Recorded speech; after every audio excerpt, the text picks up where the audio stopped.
Robert Zee's contest questions 6 through 10. Hi, welcome to Garage Geek. So, sorry that this is a weird angle. I'm doing this for a reason, two reasons actually. One, I'm lazy and I don't want to stand.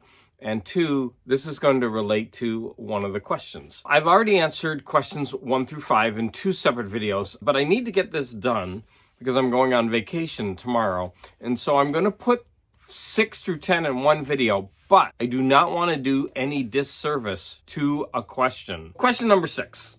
The Decades Concert. Now, when I originally did this, I actually wanted to go through the 1900s to the 2000s because there were so many important musicians from the 1900s through the 10s, the 20s, the 30s, the 40s, and the 50s. But then I thought, this is Robert's contest, and he's actually very specific about the rules. And so I decided to stick with exactly what he posted, which was you have to pick an act to represent us that will be playing at a concert from the 60s, 70s, 80s, 90s, and the thousands. So for the 1960s, this is going to probably be wildly unpopular, but I would pick Barbra Streisand. Imagine hearing Barbra Streisand in her heyday at a concert. I think that would be the bee's knees for me. That would blow my mind. I'm sorry, Barbra Streisand is for me. Yes, you can keep your Beatles and your Stones.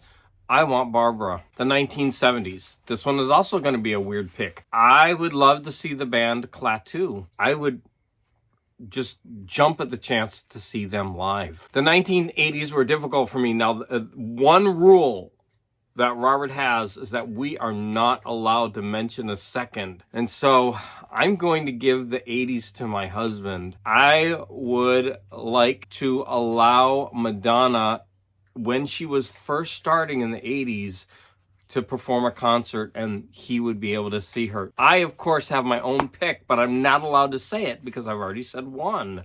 For the 80s, that's Madonna. And I would also invite Robert Zee, because I think that he really likes Madonna too. It comes across in his videos. The 1990s. So from here on up, it's difficult for me. The 90s is a very strange one, but I'm going to pick Enigma. I never saw them in concert. I was overseas for a lot of the 90s. I really dig Enigma, and I think it would be a cool concert to see. I got to see Deep Force when I was in Japan, and I know they're not similar, and Enigma came before them, I believe. So I just think it would be a fun concert to be able to see Enigma. The 2000s, this one was the hardest one for me. I just don't really much care. So I've never seen the Decemberists. I would like to see them when they first started. Yeah, that's going to be my pick, the Decemberists. Question number 7. This one was a little bit existential and dark. What are your ultimate plans for your record collection? You're going to die. What are you going to do? Have you made any provisions for this? Even before this question, I've actually been thinking about this a lot. I have too much stuff. Too much. And it is going to be a burden for whoever has to take care of it when I die. So with that in mind, I have actually been trying to trim down my collection a lot. I've gone in a very new direction. My goal is to actually get rid of as many albums as possible, especially if I have them on CD, unless they are albums that I absolutely love to listen to. And what I'm going to do is I'm going to sell those if they will be taken. And also I went through my music collection. I got rid of anything that was really damaged or had a lot of ringwear. I already purged those. So the next step is to go through albums that aren't that artistic. For example, as you can see from this, I've totally gone into a new direction, and I've been buying albums that I think are beautiful. They show art, or they have art, and I can display them. They're often very cheap. And so if I die and all of this were to be thrown into the trash or just left out on a curb somewhere, it actually, like, a couple bucks for each. It's, when it comes down to it, a couple $100, or even $500. Well, I'm gone anyway. It doesn't matter. This isn't a collection that is worth a lot of money. The stuff that is worth stuff, I will definitely sell that. And hopefully over time, my collection will be half of what it is, but every piece will be something that is displayable. Question number 8. Grail. Robert had a problem with this word. He believes that it's used too often for the wrong reasons in the vinyl community. And I think that I used this word once, and I think I used it in the proper fashion, although it did not end the way that I expected it. Okay, so I was at the Rose Bowl flea market, and I found this album for $5. I didn't even take out the sticker.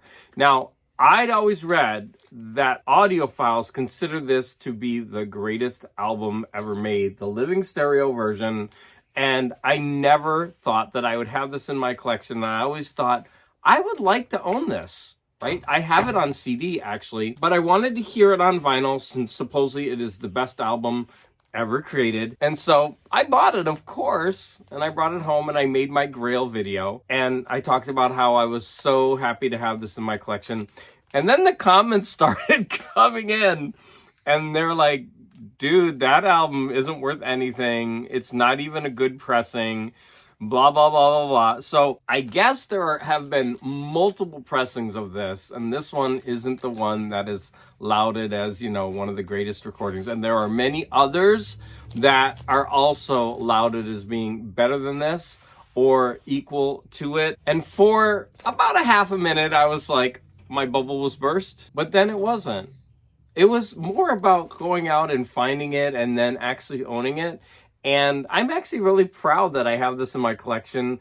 I'm never going to sell it. I still think it's a grail for me because this represented something that I thought was unattainable, and I actually found it. And even though it's a little bit tarnished now, I still really appreciate this album. And to me, this is a grail. And so I'm very happy to have it. Okay, question number 9 was my most difficult question to answer. And this is your absolute favorite artist of all time, the one that is associated most with you. Again, I was having trouble with this one because I could pick 2, and I'm only allowed to pick 1. And I have 2 artists, one male and one female, that I'm equally enamored with. And I've mentioned them so many times on my channel.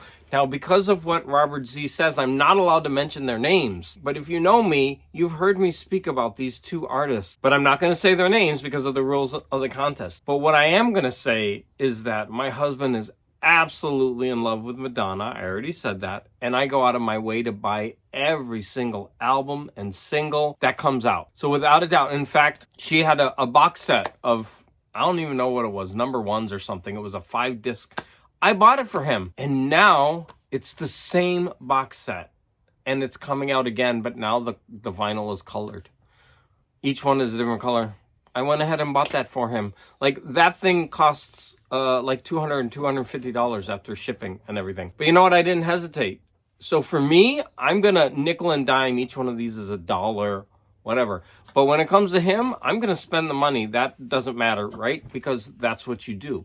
So I'm going to say that for me, the absolute favorite artist of all time is going to be Madonna. So there you go. Did I cheat? My husband got 2 of them. But our spouses are important in our lives, and I think they influence the choices that we make and what we collect. Number 10 by far was the best one for me. I loved this question of all of them. I love this one the most. If you win this, you have the opportunity of maybe 26 different people sending you random stuff through the mail. Each person is responsible for 1 letter of the alphabet. Robert wants us to give the people who are going to send stuff to us a guide, how to choose things.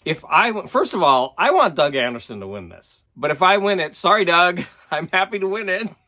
But I would like Doug Anderson to win.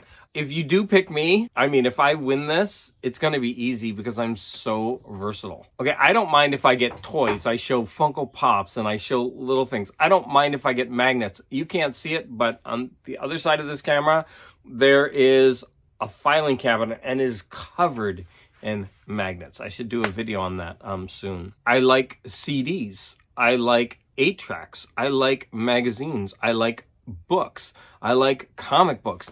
I am so versatile. I will say that when it comes to vinyl, I don't care what genre of music it is, I will listen to it. I follow plenty of metalheads, and they're showing these death metal albums, and I'm always commenting on, wow, I want that album for the cover, because some of the art is gorgeous on those albums. As you can see, that's why I have this here. Like I have this display and I often change it. Right now I'm focusing on the Deutsche Grammophon artistic covers. I also like really old albums that are in good condition. He asked us to pick a couple letters. I'm going to pick L for Living Stereo and D for Deutsche Grammophon. I like to get things that are displayable. So there you have it. This video went on long enough. I want to thank Robert Zee for putting all the time and effort into this contest. Even if I don't win, I look forward to seeing who does win, and I want to thank everybody who's out there who are going to be sending the people for volunteering to send these gifts to the winner. That's an amazing undertaking. And I want to thank all of you out there again for the support. I say this all the time, but you had to sit and listen to me answer all of these questions in one video because I'm going on vacation when I really should have prepared better and split this up. I want to apologize for that, but I also want to thank all of you for the support.